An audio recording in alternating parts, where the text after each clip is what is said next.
நம்ம அக்கா கனிமொழி அவர்கள் காலையில் சமூக வலைதளத்தில் இந்த பதிவு போட்டிருந்தாங்க. அக்கா அவர்களுக்கு பதில் நம்ம கொடுத்துருந்தோம் சமூக வலைதளத்தில். அக்கா அவர்கள் ஒரு விஷயத்தை நல்லா புரிஞ்சுக்கணும்.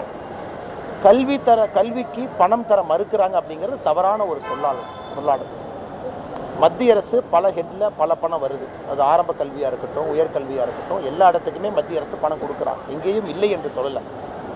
இப்போ இது சமகிரக சிக்ஷா அப்படின்னு சொல்லக்கூடிய அந்த பர்டிகுலர் ஹெட்டு அது எல்லாமே தேசிய கல்வி, புதிய கல்வி, அதை நோக்கி அது மாறிடுச்சு. சர்வ சிக்ஷா அபியான் மாறி இருக்கு.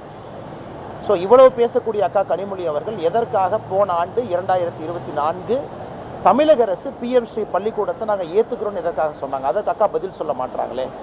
எங்கேயும் கல்விக்கு பணம் இல்லைன்னு யாரும் சொல்லலைங்க. சமகிரக சிக்ஷா ஃபண்டு எதற்கு பயன்படுத்தணுமோ அதற்கு தான் எல்லா மாநிலமே பயன்படுத்த முடியும். தமிழகம் புதுசாக ஒன்று கண்டுபிடிக்க முடியாது. அதைத்தான் தர்மேந்திர பிரதான் அவங்க சொல்லியிருக்கிறாங்க. PM ஸ்ரீ பள்ளிக்கூடத்திற்காக புதிய கல்விக் கொள்கையினுடைய முக்கியமான சில விஷயங்களுக்காக நீங்கள் பயன்படுத்தலாம் அப்படின்னு. அதை அவங்க திரிச்சு மாற்றி பேசி நாம் ஏதோ கல்விக்கு பணம் கொடுக்க மத்திய அரசு மறுக்கிறாங்கன்னு தொடர்ந்து பேசுவது சரியல்ல. மேடம் ஏசரை பொறுத்த வரைக்கும் நம்ம சொல்லியிருக்கோம் மேடம். ஏசர் இல்லைங்க மேடம். ஏசர் இத்தனை காலமாக நடத்தப்படக்கூடிய ஒரு அமைப்பு.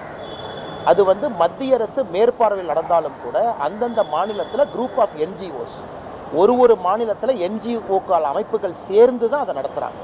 அதனால் மத்திய அரசு நேரடியாக நடத்துகிறாங்கன்னு சொல்கிறதே தப்பு. இது எப்படின்னாங்க, எனக்கு வரக்கூடிய டேட்டா என்னை பற்றி குறை சொன்னால் நான் டேட்டாவே மாற்றுறேன் அப்படிங்கிற அளவில் தான் அக்கா கனிமொழி அவர்களுடைய பேச்சு இருக்குது.